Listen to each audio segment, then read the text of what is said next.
A bright morning on the Gallipoli Peninsula, dust in the air, heat rising from the scrub. And then, a low, heavy cloud settles over a shallow valley like a lid. A British unit advances into it, step by step, until the last figure is swallowed by white haze. And after that, nothing. No movement, no return, no clear answer. So here's the question that should bother you. If a battalion can vanish in full view of the battlefield, what else in history disappeared simply because no one could see through the fog? Before we go deeper, if you're drawn to mysteries that refuse to die, hit like and subscribe. It tells the algorithm, and it tells me, you want more stories like this. Now, let's begin. To understand the mystery, we have to step into the larger machine of history. In 1915, the Gallipoli campaign was one of the First World War's boldest and most punishing attempts to change the war's direction. The Allies landed on the peninsula in April, trying to force a route through the Dardanelles and break a strategic deadlock. Months passed, positions hardened, momentum drained. By August, the Allies tried again, one last major push to break the stalemate.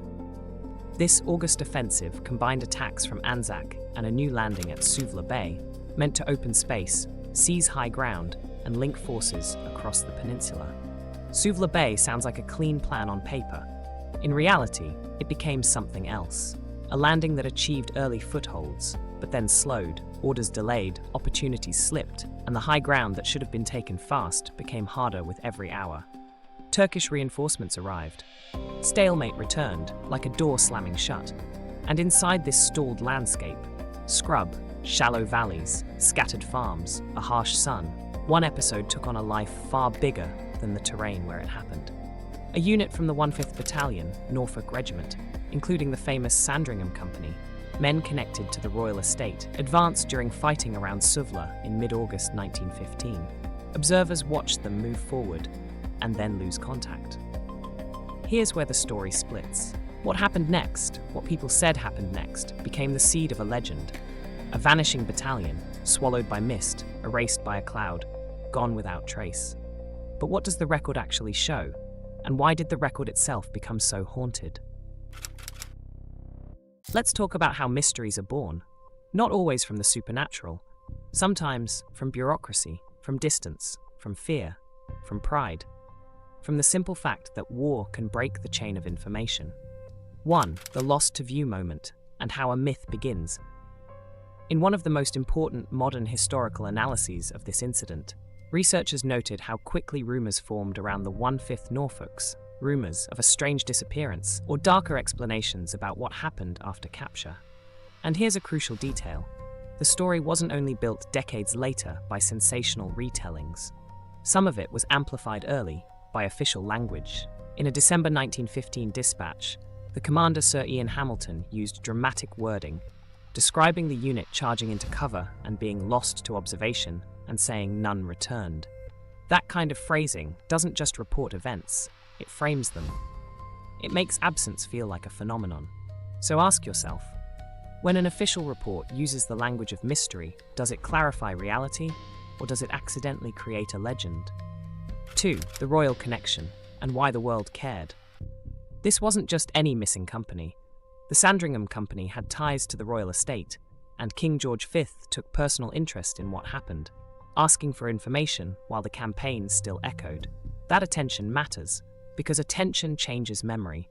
When the missing are anonymous, history often moves on. When the missing are symbolic, the story hardens into something larger. Headlines, whispers, vanished battalion. And once a story becomes symbolic, people stop asking what's most likely. They start asking what's most meaningful. 3. The numbers shift. Because legends love big numbers, the story often appears with a huge figure, around 800. But when historians reconstruct the event, they focus on a portion of the battalion that pressed forward and lost contact. Figures like about 250 men appear in multiple summaries of the official problem. And here's the uncomfortable truth. When a story is repeated long enough, numbers inflate because they feel right. A whole battalion vanishing feels more mythic than a forward party got isolated. So which is scarier, that 800 vanished, or that the mind needs 800 to make the story worth telling? 4. The cloud, what was it, really? This is where the cloud imagery grabs people. Some accounts describe low haze, smoke, or visibility collapsing. And in at least one detailed narrative of the day's fighting, there's mention of scrub and fields catching fire, smoke rising and obscuring sightlines. That's not paranormal, that's physics. But here's the twist. Physics can still feel supernatural when you don't have information. If a unit moves into broken terrain, scrub, dips, folds in the ground, then add smoke and heat shimmer, and suddenly you have the perfect recipe for a vanish that's actually just loss of visual contact. So the better question isn't, did a cloud eat them? It's, what conditions make people swear they saw the impossible? 5. Why the dead didn't answer the question for years. After Gallipoli, the landscape didn't preserve neat explanations. Graves were hard to record during the campaign, and after the evacuation, markers were destroyed or the land changed. There were even cases where the visible shape of cemeteries no longer matched what lay beneath, making later identification painfully difficult. Years later, graves registration teams returned to locate remains and map what could be mapped. That work was massive, methodical, and often heartbreaking in its uncertainty. And here comes one of the most hidden facts that rarely makes it into the supernatural versions. A post-war report from Gallipoli graves work describes finding remains consistent with the missing Norfolks scattered across a wide area, with only a couple positively identified, and local testimony suggesting bodies had been moved into a ravine near a farm. Notice what that implies. Not a single neat mass grave with a perfect label. Not a tidy answer. Instead, scattered traces, late discovery, limited identification. So ask yourself, if the physical evidence is incomplete, how much space does that leave for imagination? Now we do the uncomfortable part. We hold multiple explanations in our hands at once, without rushing to lock any of them in. Hypothesis A, the ordinary answer, misdirection, isolation, and silence. This is the explanation most consistent with how battles actually break units. According to historical reconstructions, the 1/5 Norfolks advanced faster than adjacent units, drifted off alignment, and became isolated, pushing into broken ground where support couldn't follow. If you've ever watched a crowd move through smoke, trees, and uneven land, you know how quickly a line becomes fragments. Add stress, add noise, add lack of maps or wrong maps, add the human instinct to keep moving forward because stopping feels like failure. Then the simplest outcome is also the darkest in its simplicity. Not magic. Just a unit moving beyond protection, losing the thread back to the main force, and being overwhelmed or dispersed in terrain that swallows visibility. But the ordinary answer has a problem. If it's ordinary, why did it become extraordinary in memory? Hypothesis B, captured and an explanation nobody wanted to prove. Another explanation appears in historical discussion. Survivors captured, then not surviving captivity, an idea connected to rumor, testimony, and later debates about what Turkish records do or don't show. This hypothesis is emotionally powerful because it gives shape to the void.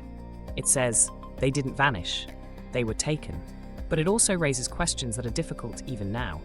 If capture occurred, where are the records? If records exist, are they complete? If records are incomplete, does absence prove innocence, or only incomplete paperwork? And here's the deeper issue. In war, truth is often a negotiation between what happened, what was recorded, and what was politically useful to admit. So which is more likely to disappear, a battalion, or the paperwork that explains it? Hypothesis C, the cloud story as a memory artifact. Let's speak gently but honestly. Human memory is not a camera. The famous cloud-swallowing soldiers motif appears widely in later retellings. It shows exactly how that image lives. A low cloud, soldiers entering, cloud lifting, no one returns. But when you trace the story back toward primary material, the language looks different. Lost to view, lost to sound, no one came back. That's a crucial distinction. A cloud swallowing men is a visual event. Lost to view is a reporting limitation. Could later storytellers have turned a limitation into a spectacle? Could smoke from small fires mentioned in accounts of the day have become in memory a single thick, unnatural cloud? And if so, does that make the story less fascinating? Or does it reveal something more disturbing, that we prefer supernatural shapes because the human-shaped answer feels too plain? Hypothesis D, the time-space idea. multi-layer reality. Now we enter the realm your image points to, the idea of multi-layer spacetime, that reality could contain overlapping levels, and under rare conditions, something might cross from one layer to another. In physics, we already accept that spacetime is not a rigid box. It can curve. Time can behave strangely near extreme conditions. The universe is far less intuitive than the human brain wants it to be. But here's the honest limitation. Even if higher dimensions exist, we do not have evidence that a battlefield cloud can become a doorway. And we do not have a verified mechanism that would pluck a unit out of our world while leaving no clear physical signature. Still, this hypothesis persists. Why? Because it matches the emotional shape of the event. A clean entrance, no exit, silence after. And it asks a seductive question. What if vanish wasn't a metaphor at all? If you entertain it for a moment, just as a thought experiment, new questions bloom. Why this unit, this day, this valley? Why not others? Why would a threshold open in a place of heat, smoke, and chaos? If it did, would the men even realize they'd crossed anything? Or would it feel like walking into fog and then finding the world slightly wrong? Hypothesis E, the most unsettling idea. History has blind spots by design. There's one more hypothesis, quieter than portals and clouds, that the mystery survives because history is not built to preserve every truth. It preserves what can be verified, what can be archived, what can be politically tolerated. War diaries can be brief, graves can be moved, landscapes can erase markers. Post-war recovery can identify only a fraction. And so the story lives in the gap. The gap becomes a stage. And the human mind, like nature, hates a vacuum. So ask yourself, is the vanishing battalion a supernatural event? Or is it the shape formed when truth is incomplete and memory becomes the author?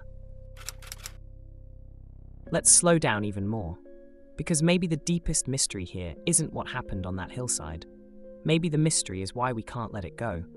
A battalion advances, contact is lost, evidence emerges later, partial, scattered, imperfect. And still, people return to the image of the cloud. Why the cloud? Because clouds are symbolic. A cloud is a boundary that doesn't look like a wall. It's a veil that feels temporary, yet hides everything. It's nature doing what nature does, and still feeling like a message. And that's where the multi-layer spacetime idea becomes powerful, even as metaphor. Maybe the battlefield didn't open a portal. Maybe history itself is the layered spacetime. One layer is what happened. One layer is what was recorded. One layer is what was remembered. One layer is what was later retold for meaning. And sometimes those layers overlap so imperfectly that people swear something supernatural must be hiding between them. So here's the big question I want to leave you with. What if the real portal isn't in the sky, but in the way uncertainty transforms into legend? If you believe the rational explanation, you still have to face something chilling. How easily a group can be swallowed by terrain, timing, and failed communication, then turned into myth. If you lean toward the stranger possibilities, you have to face a different challenge. Why there's no stable physical trail, only stories that grow more vivid as they get farther from the source. And maybe the most honest conclusion is an open one. A vanishing can be a real event, in the sense that contact and certainty truly vanished. A cloud can be ordinary smoke and still become extraordinary in memory. The men can be found years later and still leave a mystery because the timeline of truth is broken. So now I turn it back to you. Do you think this was simply the fog of war, smoke, terrain, and chaos? Or do you think something else happened in that valley that we still don't have language for? Tell me your theory in the comments. And if you want more cases like this, where history blurs into the unknown, subscribe, because the next mystery is already waiting. Until the next story, stay curious, stay skeptical. And remember, sometimes the scariest thing is not what we don't know, but how easily not knowing turns into certainty.